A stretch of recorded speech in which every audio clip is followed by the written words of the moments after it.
Semangat pagi anak-anakku, berjumpa kembali bersama saya Indri Anatia Permata Sari. Salam sehat untuk kita semua. Seperti biasa, saya akan menemani kalian dalam belajar bahasa Indonesia. Sebelum belajar, mari kita berdoa terlebih dahulu. Hari ini kita akan membahas tentang materi kritik sastra dan esai. Nah, adakah perbedaan antara keduanya atau sama saja? Ya, mari kita sama-sama mengetahui melalui materi yang akan diberikan. Saya akan mengulang sedikit materi yang ada pada buku paket bahasa Indonesia kelas 12. Oleh karena itu, siapkan buku paket bahasa Indonesia dan jangan lupa alat-alat tulis kalian. Kalau sudah siap, yuk kita mulai belajarnya. Pada buku paket bahasa Indonesia, contoh kritik sastra, salah satunya diwakili oleh kritik novel Lelaki Harimau karya Eka Kurniawan. Adapun contoh dari teks esai, salah satunya teks tentang film Batman. Berikut merupakan contoh dari kritik sastra dan esai. Kita awali dulu dengan kritik sastra yang ditulis oleh Maman Mahayana. Kalian bisa lihat pada buku paket kalian pada halaman 185. Silakan kalian cermati dan amati. Apa yang kalian dapat temukan? Iya, kritik sastra biasanya diawali dengan gambaran dari ceritanya. Di sini yang diawali dengan latar tempat, karakter tokoh, alur, dan suasana. Kemudian dilanjutkan dengan kelebihan dan kekurangannya. Selanjutnya, simpulan. Ya, maka dapat kita simpulkan hasil identifikasi dari kritik sastra yaitu 1. Gambaran cerita, 2. Kelebihan novel, 3. Kekurangan novel, dan 4. Simpulan. Bagaimana dengan esai? Kalian bisa buka halaman 189 yang ditulis oleh Gunawan Muhammad. Ya, untuk esai. Betul sekali, esai tidak dimulai dengan gambaran cerita tetapi adalah dimulai dengan pernyataan dari penulisnya tentang cerita Batman itu sendiri. Apa yang menghubungkan antara film Batman yang satu dengan film Batman yang lain, yaitu topeng.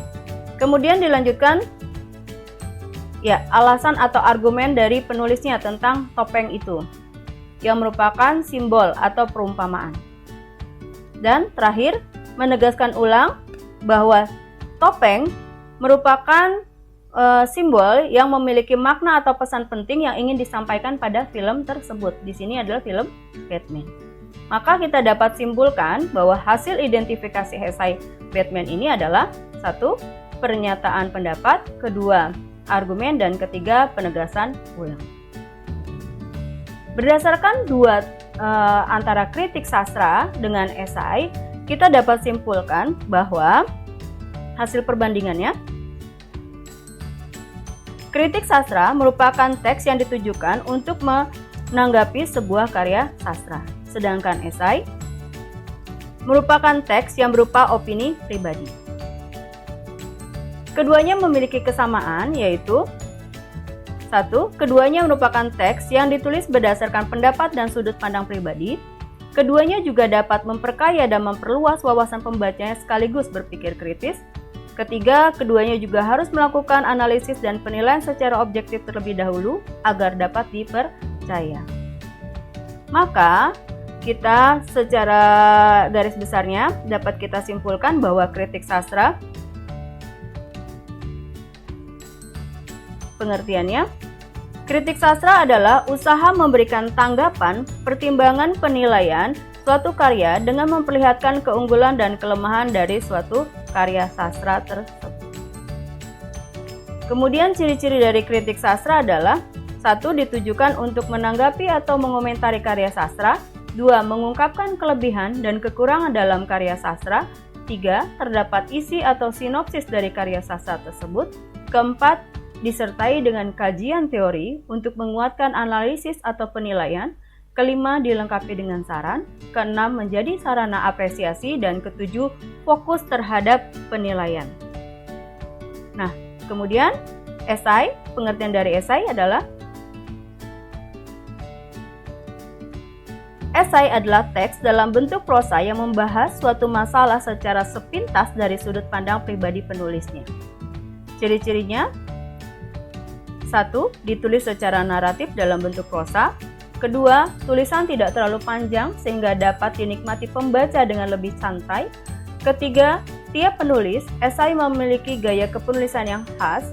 4. Esai berisi bagian yang penting dan menarik saja dari objek dan subjek pembahasan sehingga esai terkesan tidak utuh. 5. Secara kepenulisan, esai harus memenuhi kaidah keutuhan karangan. 6. Esai merupakan pandangan personal atau pribadi penulisnya. 7. Tidak ada sinopsis. 8. Tidak ada kelemahan dan kelebihan. Demikian perbedaan antara kritik sastra dan esai yang dilihat dari pengertian serta ciri-cirinya. Nah, antara kritik sastra dan esai ada bagian-bagian yang harus kalian ingat dan tak boleh kalian lupakan. Apakah itu? Hal yang harus kalian ingat tentang kritik sastra dengan esai adalah kritik sastra dan esai ditulis oleh penulis lepas dalam suatu surat kabar dan bukan oleh redaksi. Kemudian, akan tetapi, esai bukan hanya sastra fokusnya, melainkan juga objek lainnya, misalnya peristiwa sehari-hari, bahkan imajinasi dan impian penulis tentang suatu hal atau keadaan. Nah, perbedaan antara kritik sastra dengan esai diingatkan kembali bahwa kritik sastra, objek kajiannya hanya berupa karya sastra. Ada deskripsi karya bila berwujud buku berupa sinopsis. Menyajikan data objektif, penilaian secara objektif disertai data dan alasan yang logis. Penilaian seringkali menggunakan kajian teori yang sudah mapan, dan terakhir, pembahasan terhadap karya secara utuh dan menyeluruh. Berbeda dengan esai. Esai, objek kajiannya dapat berupa karya dan fenomena tertentu, tidak ada ringkasan atau sinopsis karya, tidak selalu membutuhkan data, kajian dilakukan secara subjektif pendapat penulis, jarang atau hampir tidak pernah mencantumkan kajian teori, dan terakhir, objek atau fenomena yang dikaji tidak dibahas menyeluruh, tetapi hanya pada hal yang menarik menurut pandangan penulisnya. Akan tetapi, pembahasan dilakukan secara utuh.